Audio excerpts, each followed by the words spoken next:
नमस्कार मेरे बहादुर साथियों। मेरा नाम है शशांक और खौफनगर में आपका स्वागत है।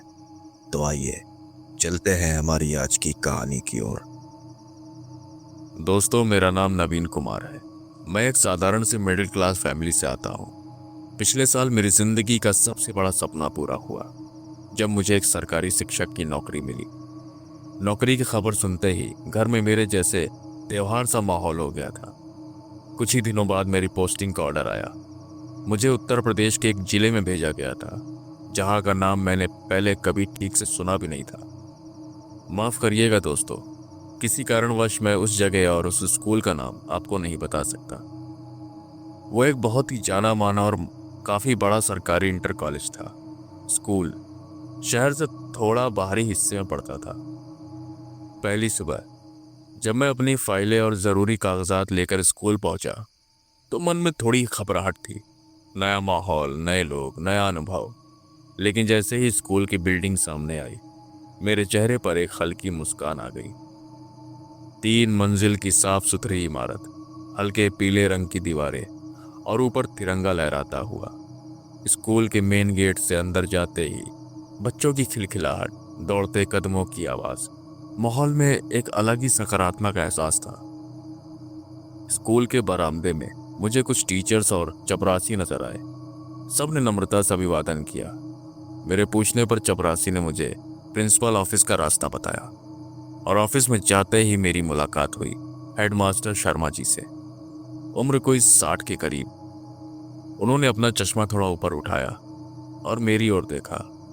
मैंने अपनी फाइल बढ़ाई तो बिना कोई सवाल किए उन्होंने एक नज़र कागजों पर डाली और बोले, मिस्टर नवीन कुमार, नए शिक्षक हो। आपका स्वागत है बेटा। स्कूल में अच्छे बच्चे हैं, काम से लगन रखोगे तो सब आसान लगेगा। उनकी आवाज में मुझे एक पुराने अनुभव की गंभीरता झलक रही थी। उन्होंने मेरा स्वागत किया, दस्तावेज देखे और कहा, तुम्हारी क्लास दूसरी मंजिल पर लगेगी, 8B की क्लास। और हाँ, तीसरी मंजिल की तरफ आपको जाने की जरूरत नहीं है, वहां कुछ नहीं है अब। उन्होंने यह बात बिना मेरी आंखों में देखे कही थी, जैसे जल्दी से जल्दी विषय बदलना चाहते हो। शुरुआत के कुछ हफ्ते बहुत ही शांतिपूर्वक बीते। मैं क्लास में बच्चों को पढ़ाता, नई नई गतिविधियां कराता, कभी कभी उनके साथ मैदान में खेलने भी चला जाता।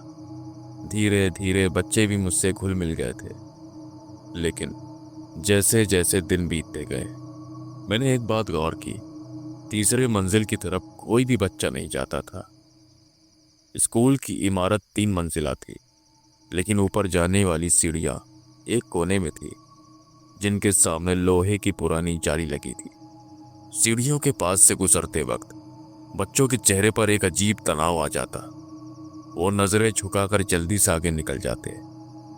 कोई खेलते खेलते उस दिशा में जाता भी नहीं था, जैसे वहां कोई अदृश्य दीवार हो जो उन्हें रोक रही है। मैंने इसे शुरुआती दिनों में ज्यादा गंभीरता से नहीं लिया।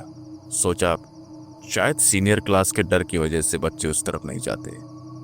लेकिन फिर एक घटना ने मेरे अंदर सवालों की एक पूरी आंधी खड़ी कर दी। एक दिन लंच ब्रेक में क्लास 8B का एक बच्चा, रवि, अपने 2 दोस्तों के साथ ऊपर पानी पीने गया। पानी की टंकी स्कूल की दूसरी मंजिल के कोने में लगी थी, जो जरा सा तीसरी मंजिल की सीढ़ियों के पास पड़ता था। मैं बालकनी में खड़ा था और मैंने उन्हें जाते हुए देखा था। कुछ देर बाद उसके दोस्त तो लौटे आए, लेकिन रवि अकेला और धीमी चाल से वापस आया। उसके चेहरे का रंग बिल्कुल फीका, आंखें बड़ी बड़ी और गुमसुम। ऐसा लग रहा था जैसे वो कोई बुरा हादसा देखकर लौटा हो। फिर मैंने उसे जाकर रोका। क्या हुआ रवि, ठीक तो हो? उसने मेरी तरफ देखा, लेकिन उसकी आंखों में एक ऐसा खौफ था कि खुद सिहर गया मैं। वो कुछ कहे बिना बस चुपचाप जमीन की तरफ देखने लगा, जैसे उसकी जुबान काम ही नहीं कर रही हो। फिर उसने सिर झुका लिया और अपनी क्लास में चला गया। शाम को स्कूल समय के बाद रवि की मम्मी और पापा स्कूल पहुंचे। वो बहुत घबराए हुए थे। मैंने बोला कि बच्चा अचानक से चुप हो गया है, बुखार में तप रहा है। मैंने और उन 2 लड़कों ने जो रवि के साथ पानी पीने गए थे, हमने उन्हें रवि के साथ घटना सारी बताई। वो उसे तुरंत नजदीक के अस्पताल लेकर गए।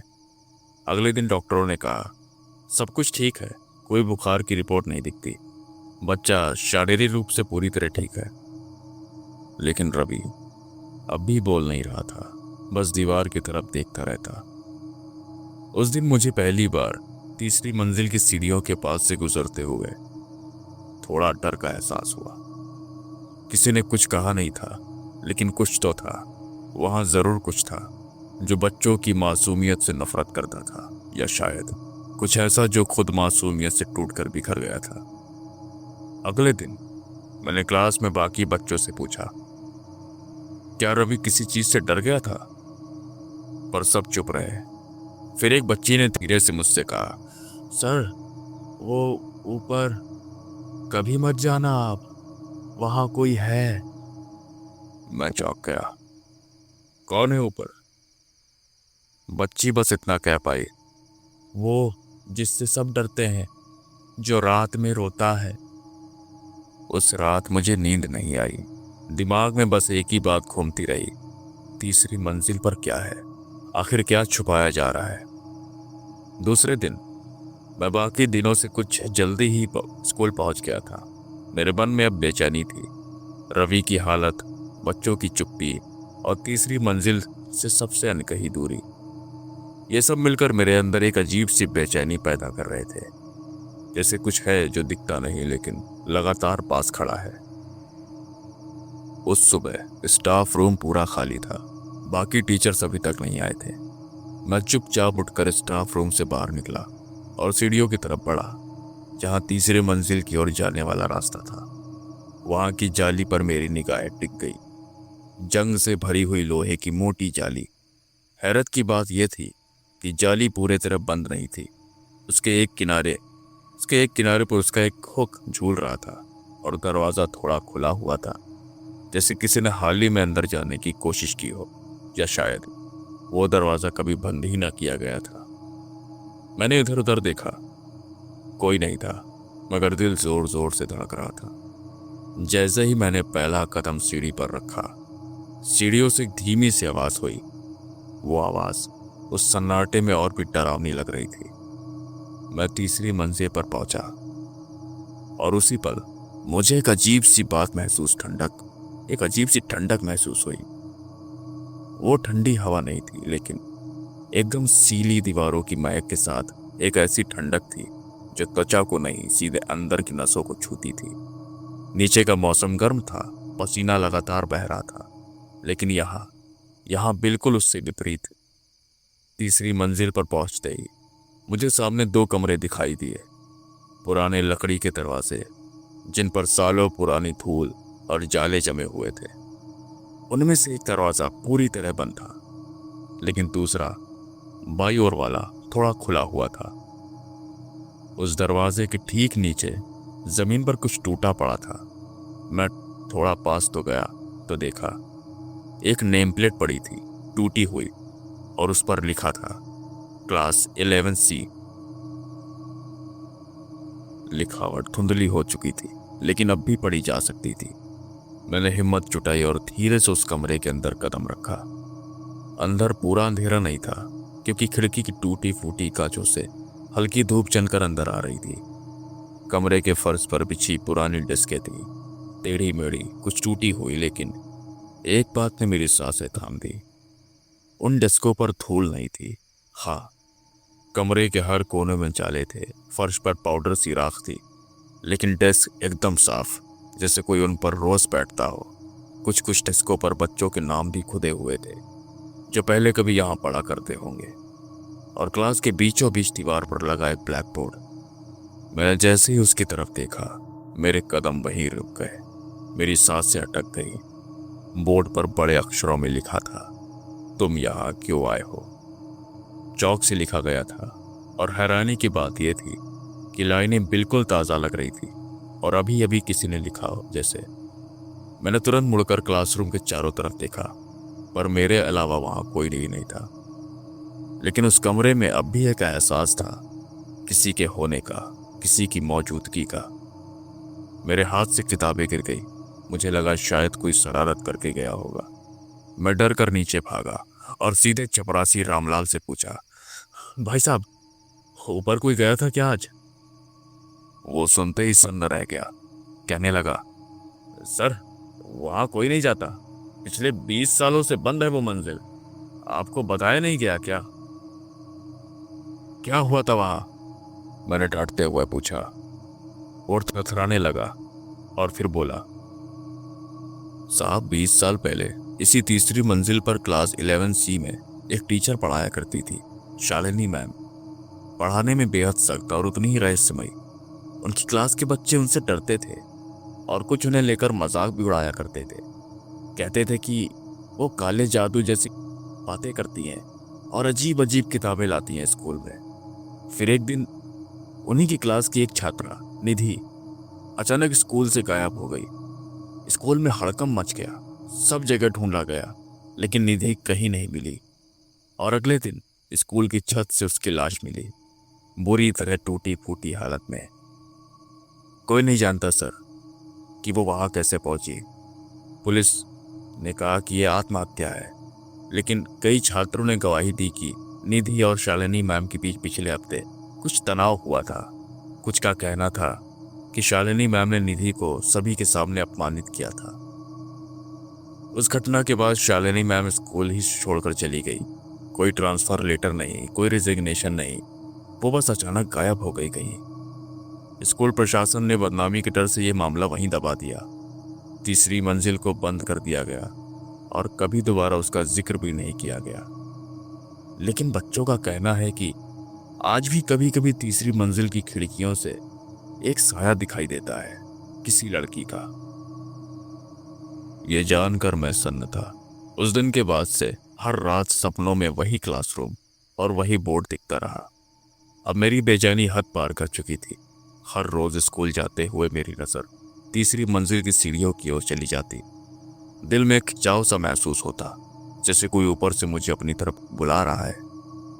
आखिरकार मैंने तय कर लिया, अब और नहीं, मैं खुद जाकर देखूंगा।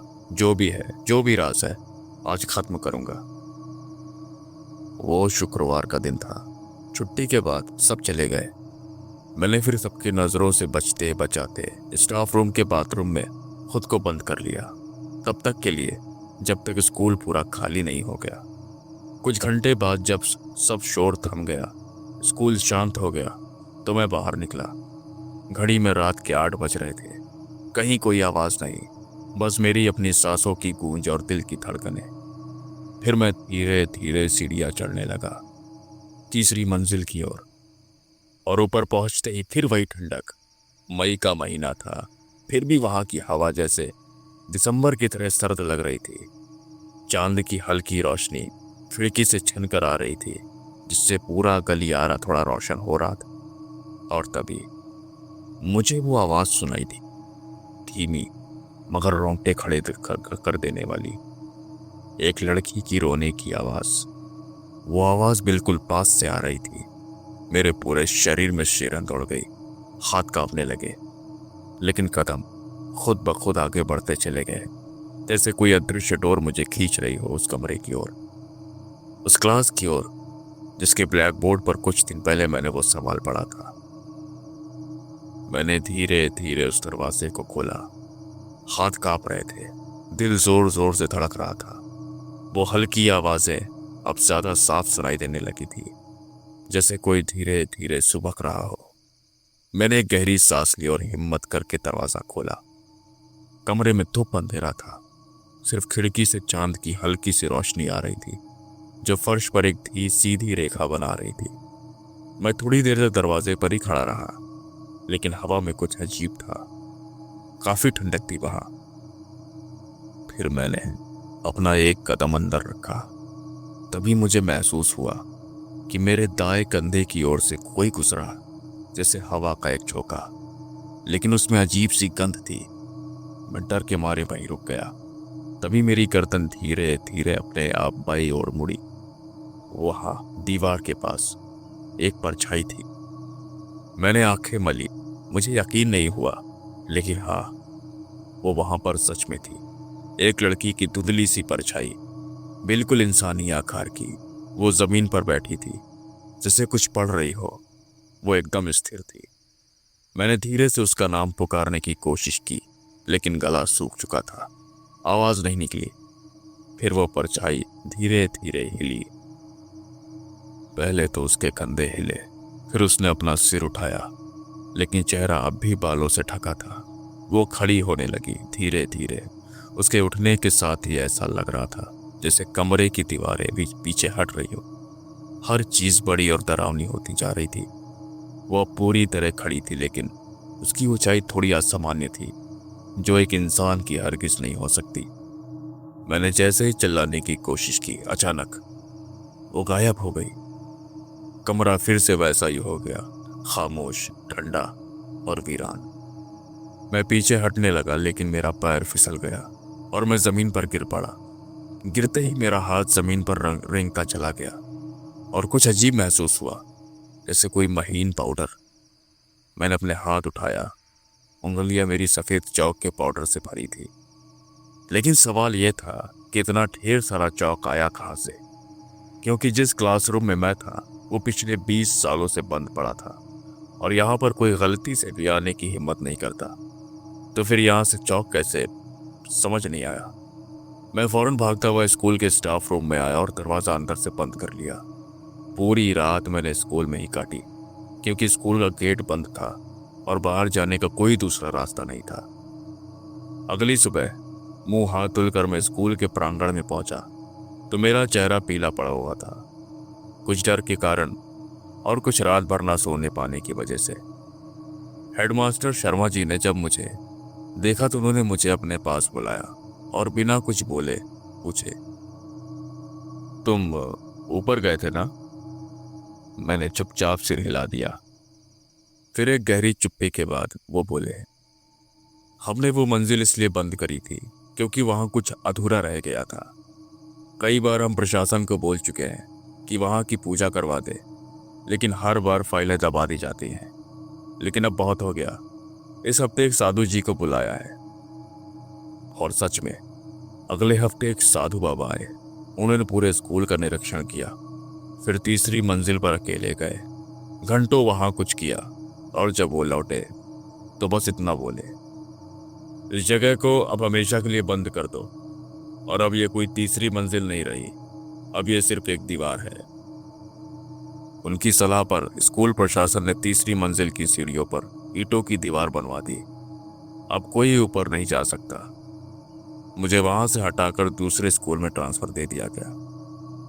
मैंने कभी नहीं सोचा था कि एक सरकारी स्कूल में पढ़ाने की मेरी पहली पोस्टिंग मेरी जिंदगी की सबसे डरावनी याद बन जाएगी। दोस्तों, आज की कहानी में बस इतना ही। अगर आपको यह कहानी पसंद आई हो तो इस वीडियो को लाइक और चैनल को सब्सक्राइब जरूर करें।